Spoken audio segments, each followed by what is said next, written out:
It's really an inner game, and I think that's what's missing for us today. Everybody's focusing on the outside world, and how there's a lot of things in the outside world you'll never be able to control. You can influence, but you can't control it. Your mind, your emotions, your body. You have 100% control over what you do with these things, and that's where the game is won. You win the inner game, then you win the outer game. I never had any success in sports until I first had them in my mind. I learned to do creative visualization, visualizing things that hadn't happened yet, but that I wanted to happen. Remember, fear is physical. You feel it in your throat or your gut. So is courage. Courage doesn't mean you're not afraid. It just means you're strong enough, you push through in spite of the fear, right? When you push your mind to go beyond what's comfortable, you feel a strength inside you, and that strength will help you to change your body, your emotions, your relationships, whatever. Vividly imagined experiences, your brain can't tell the difference than a real experience.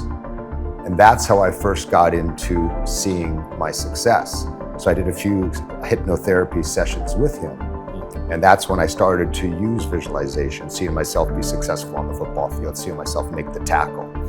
I went back the sophomore year and played football again. And the only thing I did different was I did the visualization daily as part of my routine. And that year I went from the previous year, I quit the football team, didn't play, to 1 year later, end of my sophomore year, I was the most valuable player. I learned at a young age the power of the mind. I really learned to believe that, in life, it's an inside game. Too often you're out there, you're pointing the finger. I didn't make it because that person. I didn't make it because of that coach.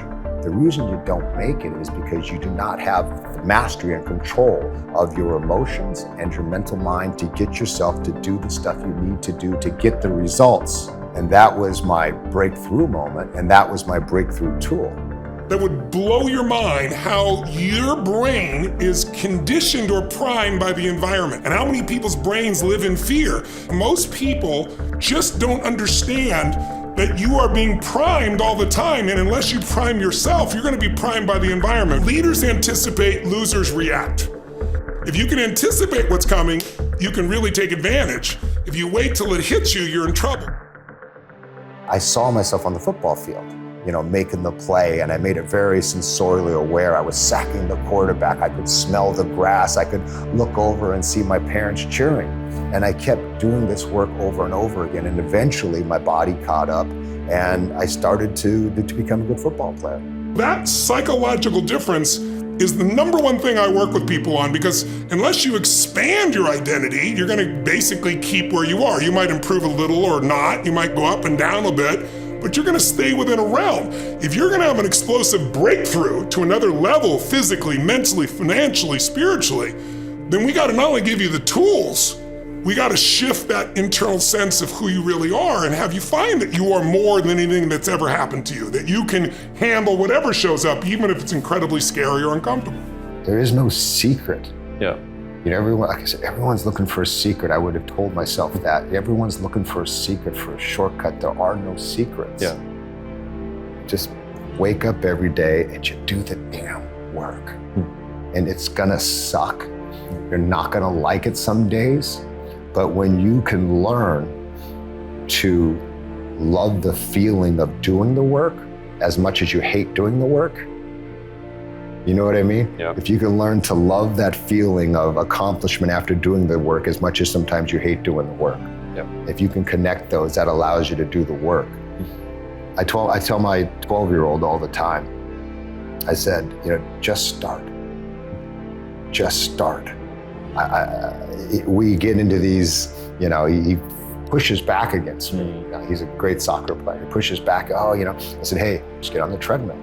And we'll have 20 minutes of pouting, this and that before he goes and does it. And I just say, you could have already been done. Yep. You've already been done. I said, the hardest part a lot of times is just getting yourself to start. And if you can learn to get yourself to start when you don't feel like it, when you're tired, when you don't want to. That's the key to success, is to be able to get yourself to start, right? Yeah. You got to get to the gym. The hard part's not the workout sometimes. The hard part is saying no to the girlfriend. Yep.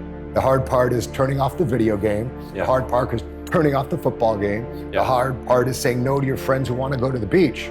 so you can go do the work that you need to do. But once you get there and you're doing the work, that's usually not the hard part. Michael Jordan making 1,000 shots before you take a break. Every single day, 6 days a week. So you look at Jordan, or you look at, LeBron, or you look at anybody who's the best in the world at what they do, and you go, aren't they lucky? But if you actually study them, you'll see they're doing things, they're practicing in private things that make them certain in public, and they get rewarded for what they do in public. Yeah. When people say to me, I have no self-esteem, I hate that word. It's so overused and abused. I don't have any self-esteem because when I was growing up, my parents said these terrible things and those terrible things. And I said, isn't it convenient you only remembered those things? They said a million things, but suddenly you've honed in on those. But let's get real. Someone can tell you your whole life you're a piece of crap, but you can say, screw you, read between the lines and make your life work. Someone can tell you your whole life you're beautiful, you're intelligent, you're the smartest person in the world, and you don't believe it. Because self-esteem doesn't come from what people say about you. Self-esteem is earned within yourself.